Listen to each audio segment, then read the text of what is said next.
Hey guys, welcome back to the channel. This is AJ from the Pattern Journal, and we are back with another episode review of House of the Dragon Season 2. This time we're going to be talking about episode 7, The Red Sowing. This one is directed by Loni Peristere and written by David Hancock. Now, the last time that we leave off the show in episode 6, towards the end, what we find is that Sea Smoke has been claimed by a dragon rider. If Rhaenyra gets this news, she rushes out on her dragon Cyrax, and she's determined to do some damage. She's pissed, she's angry, and she's just letting her anger completely control her at this point. And now at the beginning, we find what happens when she meets this new dragon rider, and I think this episode is going to be one of the most underestimated episodes of this season. There's a lot that happens here. There's a lot of very exciting stuff, the kind of stuff I wanted to see since episode 5 or episode 4. However, the way that they go about it, it still involves a lot of exposition happening. Just characters just talking with each other, and so a lot of the really intense stuff, it happens in those conversations because everybody, no matter who, is just vying for more power here. They just want to get more power. They want to defend their power if they have it. And, you know, your first impression is going to be, well, it was kind of boring and so on and so forth. But the longer you let the story germinate in your brain, but the longer you let it percolate and you think about it, you start to see just how good this one is. And I'm really glad that, we're moving back once more towards a peak because the last two episodes, I thought they really brought the intensity down too much. But now it seems like, we're quote unquote back. Now, the new Dragon Rider, it's Adam of Hull. He is the brother to Alan of Hull, who we know for sure is Corliss's bastard son, and he's also a bastard, presumably. However, there is a description here that comes in later, and while that is significant on its own, what I really found interesting with this episode was, or at least this scene in particular, was that Adam shows fealty to Rhaenyra. It was something I kind of expected would happen, and I was hoping that it would happen, but it's still nice to see it actually play out on the screen. The two actors, they played it beautifully. The dragons, they were pretty menacing in the background behind each of the characters, and you can see that Adam, he's trying to get a little bit confidence around Sea Smoke now, whereas Rhaenyra, she is probably just having like some really intense flashbacks, because Sea Smoke used to be her husband Laenor's dragon before he died. We know that he's not actually dead, but regardless, and this is something that keeps up in the rest of the episode. Rhaenyra is a dragon rider herself. She has the blood of the dragon. She's a Targaryen. She is the rightful heir to the Seven Kingdoms. But still, the dragons give her pause. We didn't quite get to see it in the last episode with Sea Smoke, when Sir Stefan Darkland is trying to tame him or claim him rather. But in this one, it seems that she is somebody. She's somebody who really respects the power of the dragons, and she's not just someone who's gung ho about it like Aemond is. Excuse me. So, anyways, that was some really good stuff to kick off this episode. But largely, what this episode is all about is the bastard dragon seeds claiming dragons. Now we see that Adam is one such dragon seed, a dragon seed being a person born of Targaryen blood who is not, part of the noble families, particularly. That is my understanding, reading some of the wikis. Especially all of these characters that we see later on in the episode, they're all bastards who are all lowborn. They are either the sons of princes who, who had sex with prostitutes, or they are like they were born another way. And there is a really interesting backstory to at least one of them, or at least two rather. So, spoiler, but Hugh the Hammer, he is one such character here. He's the blacksmith from the earlier episodes we've seen in King's Landing, who is really struggling with life in the city, with first the impending war, the blockade of the gullet, and now the food shortages in the city. And there's so much discontent in the city that and the fires are being flamed by Rhaenyra's agents in the city. So basically, once she sees what Adam has done, it just spurs Rhaenyra on to more ideas, and she's trying to find more people who can help her claim Vermithor and Silverwing, which is where Mysaria comes in, and she makes a pretty good case. The people you call as honorable, or who you expect to be honorable, they have shown you the greatest dishonor, and they are fighting against you. They're fighting against your rightful claim. And here is a low-born peasant, a shipwright, working in your father-in-law's employ. He is giving you fealty without reservation. He's bending the knee to you without expecting anything. He just wants to serve you. So you should look at it as a sign, and you should try to find more people like him. And that means, bastard sons and daughters, who have never known nobility or anything. They're just common people. They're peasants, basically. They're farmers, farriers, whatever, And you should try to find your dragon riders there. And, we've seen Mysaria really hasn't given Rhaenyra bad advice at all this season. From the first moment that she's met her, she's just been honest, brutally so. And in her, Rhaenyra finds a certain kinship. And a little bit more, as we saw in the last episode. While technically, on the screen we see 3 new dragon riders this episode, there's actually 4 dragon riders, as the meme has been going on since last week. Mysaria is a dragon rider. Wink, wink. So, anyways, that is the whole setup. This is the moment where Rhaenyra is going to break with tradition, and she's going to bring in bastards from all over King's Landing, and she's going to basically feed them to Vermithor and Silverwing, because now she sees that it's not a rider should go out to claim a dragon. The dragon should choose a rider, because that's what Seasmoke has done. And again, that goes back to how the paradigms have shifted. Now the power is slipping away from the nobility. It's going towards the common citizens. And there's going to be just some really explosive stuff happening. Hopefully next episode, and certainly in season 3 as well. So that happens, and then it's so how it's all set up.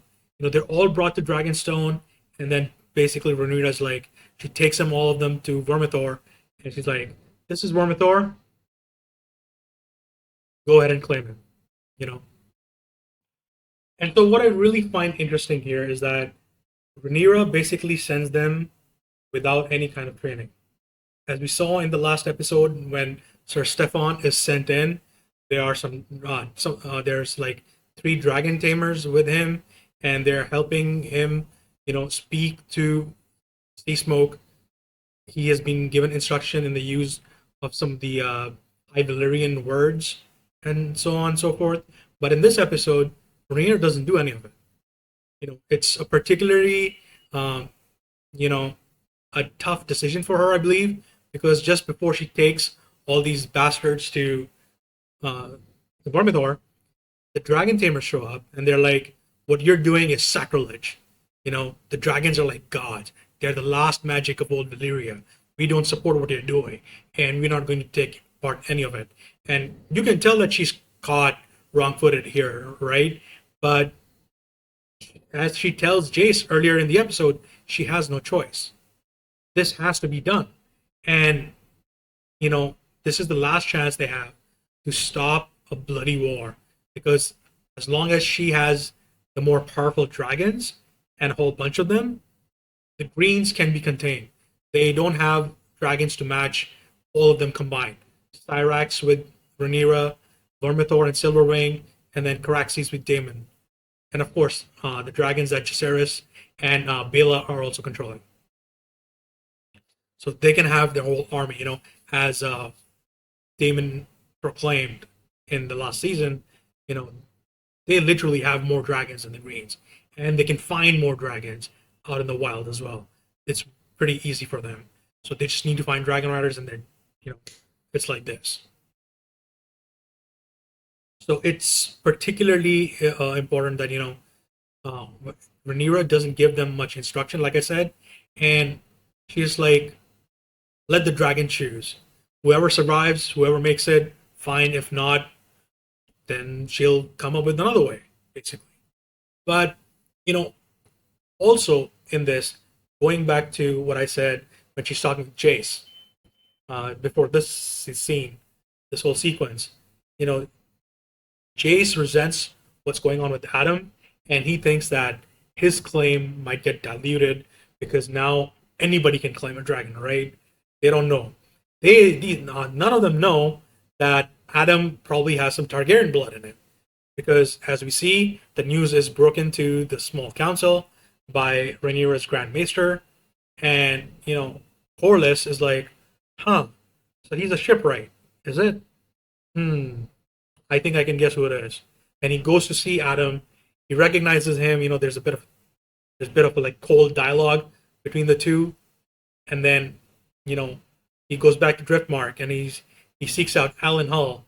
He tells him that Adam is now a dragon rider, and there's this dialogue which was I found was really interesting because he says, "My blood is of old Valyria. My house is of old Valyria, but we are not dragon lords."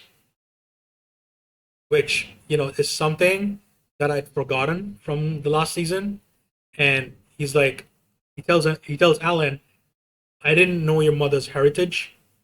We're not dragon lords, so you must have some Targaryen blood in you," which is like really interesting because now it's just not a question of Corlys's bastard sons um, rising up and making a name for themselves, but it's also there's a Targaryen connection down the line somewhere, and Alan and Adam's mother, she definitely has some Targaryen blood in her, because as the whole show has been telling us, only a dragon lord can claim a dragon, and nobody else.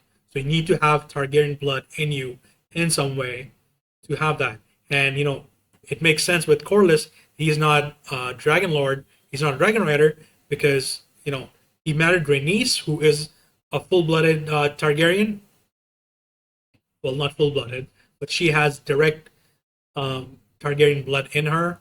Her ancestors on her father's side, yes, her ancestors on her father's side are all Targaryen, and her children, Laenor and Laena, they were dragon riders because of that. And Corlys has nothing to do in that situation, so to speak. But that was interesting, and then it's also interesting when we see a scene again with Hugh when he's telling his wife that he's going to leave, and he tells her that he's also a Targaryen bastard, or he has Targaryen blood in him, and he tells her of his mother. She used to work in a pleasure house. He was ashamed of her, and she used to tell him that he looked like his brothers, his cousins, her brothers' sons. He's like her brother's sons, which, as I read a little bit now on who really his mother is in the show, it's his mother was one of the daughters of King Jaehaerys, the exact Jaehaerys who did not support Rhaenys' claim to be the next ruler of the Seven Kingdoms, and he was in favor of Viserys. So that's pretty interesting that his daughter's bastard son becomes a dragon rider, and not only that, but he claims the dragon that Jaehaerys used to ride, because Vhagar used to be Jaehaerys' dragon before anybody else's, uh, or not anybody else's, but any of the near near past characters that we know, such as Lenor and sorry, I keep talking about Vagar. Sorry, not Vagar. Vermithor. Vermithor used to be Jaehaerys's Vermithor used to be Jaehaerys's dragon. Now I don't know if uh, Vermithor was born with Jaehaerys. You know the thing that the Targaryens do, where they keep a dragon egg in the crib or a newborn, and so on and so forth. But it's interesting that coming back to Hugh, his mother Sarah, she was banished from Jaehaerys' court because she was apparently too bold. She defied his every ruling, and she was basically exiled from the family. And then she goes to work in a pleasure house, and she has a bastard son, and now her son is a dragon rider, and like I said, riding her father's dragon. So that's like poetry, you know.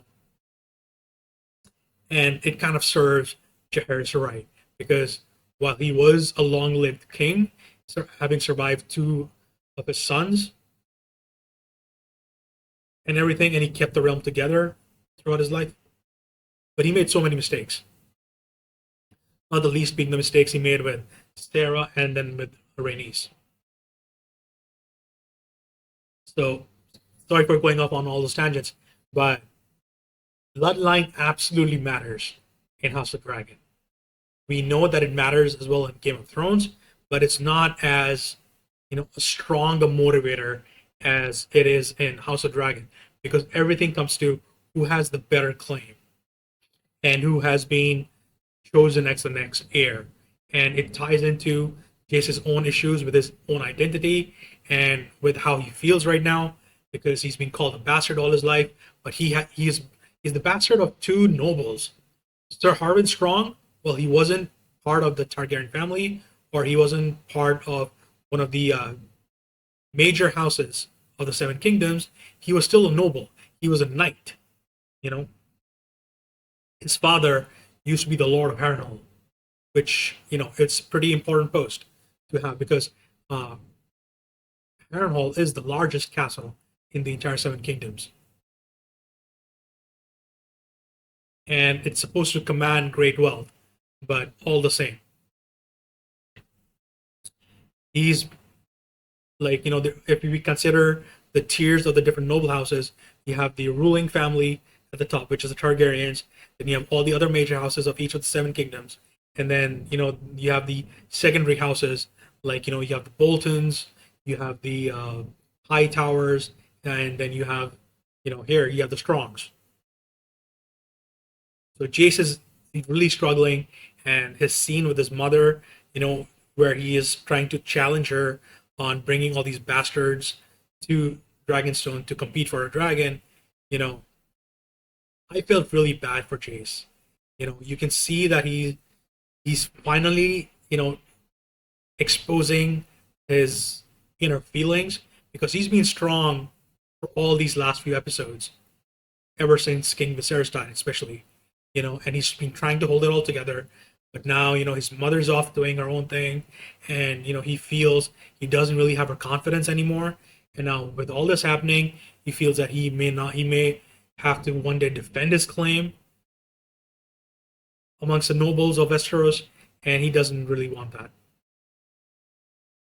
He wants to be unchallenged, and he feels he's been challenged enough by this point. He doesn't need more complications, and I fear, knowing some spoilers that I do, having read the wikis over the last like 3 weeks, I really fear what he's going to do and some of the bad choices that he might make.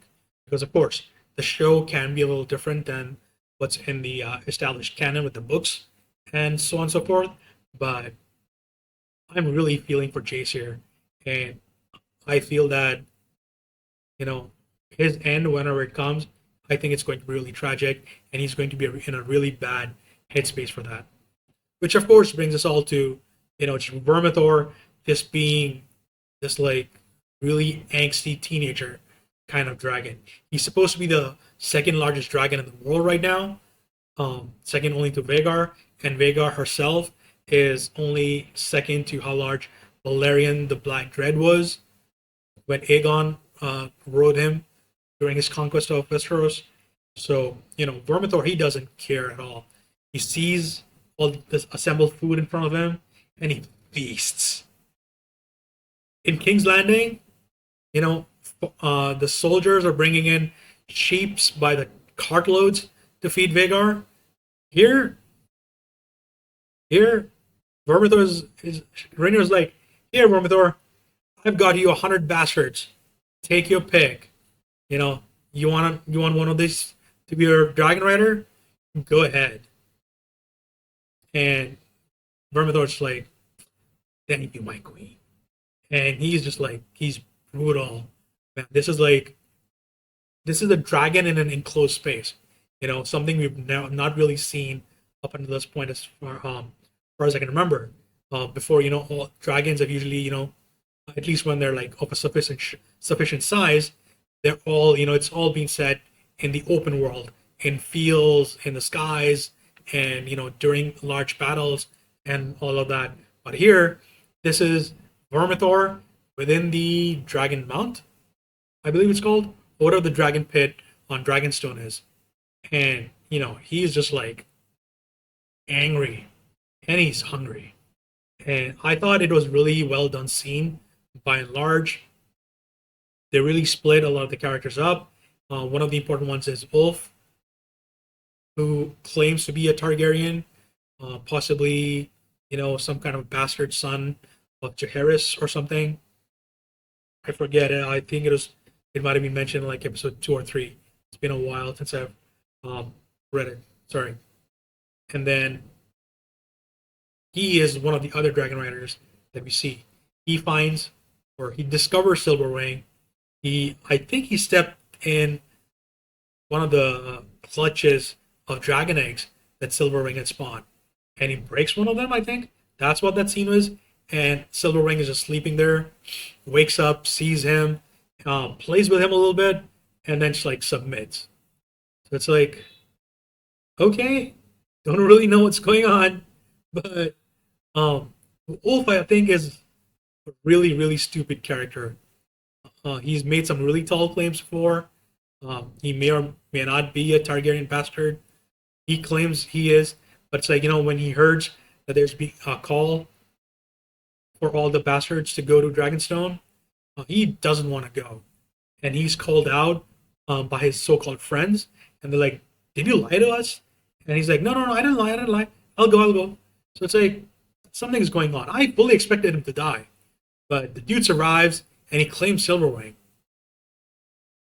which is like, okay, this is, I want to see where this goes. But no, again, knowing some of the spoilers I do, it's really hard to like, really latch on to these characters like Hugh and Ulf. And it's like, man, I'm just gonna be so disappointed, aren't I? So that was really interesting stuff. And then, one of the later scenes is in King's Landing. Aemon is holding a small council meeting with Larys and I forget the guy's name. He's one of, I think he's the master of the coin or something. And they're having a discussion, and they're just like, they hear cries outside the keep of dragon, dragon, get on scorpion, and 3 of them are just like staring at each other like, what the hell? And that moment is, I think, really important because in an earlier scene in the episode, the guy, he comes to Larys and he's like, "Oh, I heard a rumor that Sea Smoke has spawned a dragon rider, and you should take this to King Prince Regent Aemon." And Larys is like, "You can do it yourself, it's whatever." And he's like, "But how did you come by this whisper?" And the guy tells him, and Larys, I'm confused with exactly what Larys's whole shtick is. He's given up on supporting Alicent already, and now he's supporting Aemon, but Aemon doesn't give a rat's ass about him. And there's like, I think his gears are turning. I think he's like turning towards Aegon, and he wants to support Aegon against Aemon, but there's something going on. There's like, Larys Strong is just like a character I'm really not understanding what is going on. and the writing isn't really giving me a reason to latch on to him for any particular reason. Like last season, we saw him doing some really scummy stuff. Like he was behind the deaths of his brother Harwin and their father, the again burning of Harrenhal, and he is responsible for basically making Missaria flee King's Landing and everything. So this guy is just not giving me a good vibe. I think he's going to end up betraying everybody. You know, we'll see what happens there. So, and then they rush out. They actually see a dragon who is not one of the dragons that Greens control. It's not Vagar. It's not Sunfire. It's not Dreamfire either, and it's probably not Tessarian either. Tessarian being the dragon that Aemon's younger brother Daron, who's been living with their uncle Hightower in the Reach. Um, it's not one of their dragons. So we see Aemon just rush off to find Vagar. And in the meantime, the looks that Laris and this other dude they give each other, I'm like, you guys are gonna get cooked next episode. Like, I'm sure one of them is going to die. Probably the other noble and not Laris because there's a different thing going on with Laris. But I would love it if Laris died in the next episode. I'm not kidding. Aemon already hates him, and since he's the master of whispers, it's his job to inform the king, or in his stead, the prince regent, of everything going on outside of the city or even inside the city, which is like a job that he keeps failing on because he doesn't pick up on the discontent with the small folk, and he has no idea about the call that Rhaenyra puts out to her agents to find bastards all over King's Landing and take them to Dragonstone. So something's gonna happen there. The small council is gonna get smaller. Can't wait for that. And then you get this really gorgeous chase scene almost as Aemon on Vagar flies after this other dragon, who we see is actually the idiot Ulf on Silverwing. Like, I don't know why the hell Ulf took the dragon all the way to King's Landing, but he kind of fucked up. But then you see Vagar and Aemon coming towards Dragonstone, and then Aemon sees something in the distance, and he's like, Vagar, no! But Vagar's like keeps going straight, like the badass that she is, doesn't not caring about consequences, and he really has to force her away. And the next scene is Rhaenyra climbing one of the hills of Dragonstone with all the dragons around her. So that's her own dragon, Syrax, Vermithor, Silverwing, and probably Jacaerys and Bela's dragons as well. Now they are a force, all of these dragons. And Aemon's gonna get effed up. Like, I really cannot wait. His death is one of the spoilers I haven't seen from the wiki, and I'm trying to avoid that because his is going to be one of the most satisfactory deaths for me, no matter how it happens, because he's been one of the most hateful characters on the show as far as I'm concerned. But anyways, that was a really great scene to end the episode on, and it promises so much. There's so much attitude of Rhaenyra in that scene. She finally has power on her own terms to contest against the Greens, and she's definitely not going to be holding back anymore, which is like something the writers have been building on for the last 3 episodes, and I really want to see it happen next week with the finale of the season. But anyways, going back to some of the other stuff that we see, I think Alicent's gone completely unhinged. She takes one of the knights that's assigned to her, Sir Rickard, I believe his name is, and she basically goes off camping, trying to connect with nature. I don't know what her idea is, what her whole shtick is right now, but she's been kicked off from being a ruler. She's kicked off from the small council. She really can't give any of her children any kind of advice that they could act on, really, because she abandoned Aegon, Aemon abandoned her, Helena is too disconnected with reality, and there's Daron, but Daryl's grown up to be a fine young man on his own, and she probably thinks like she might like screw him up, just like she screwed up her other three children. So that's there. Like her story felt really weird to me, just like with Darius. Like I expect there's a purpose to her. Like maybe she's trying to like cleanse herself of all the evil stuff that she's done over the last few years. But that was just all weird. And her knight is like, he's like a helpless puppy. He has to guard her. He's probably her sworn shield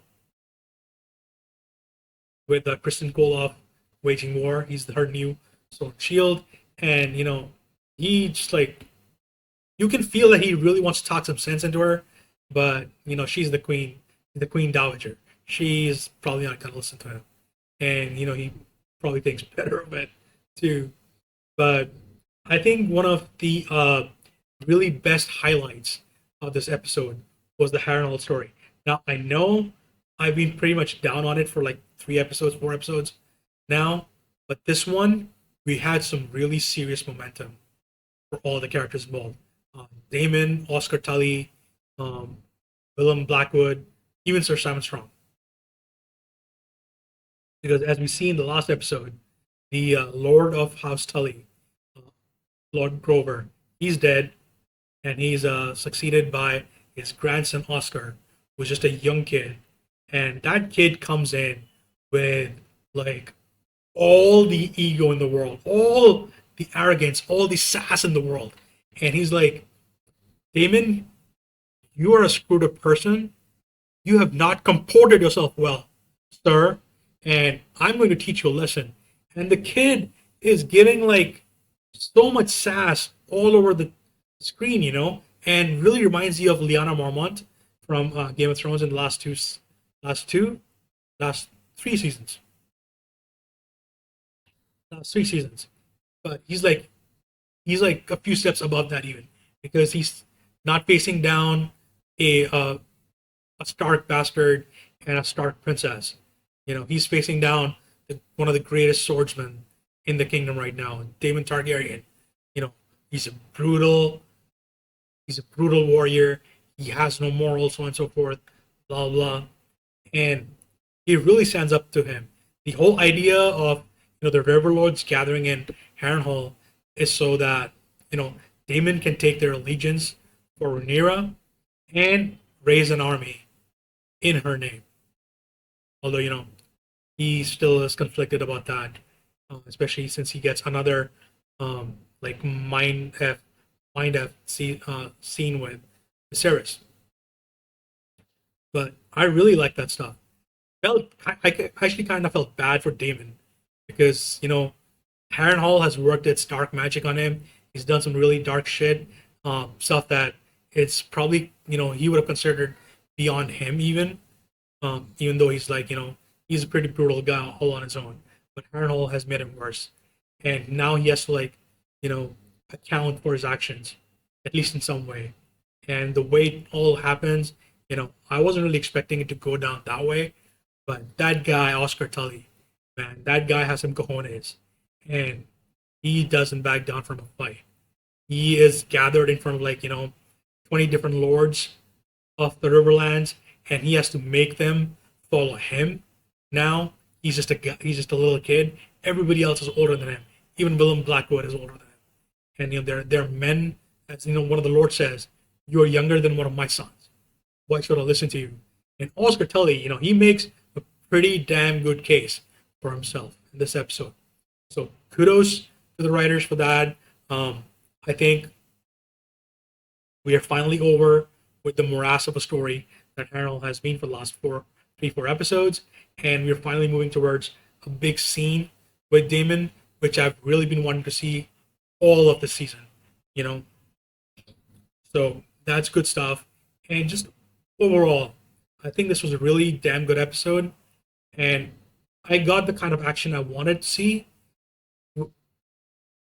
In addition to the plot really moving forwards in a lot of strong ways. Like we're moving on with Damon's story. We're moving on with Rhaenyra getting her dragon riders.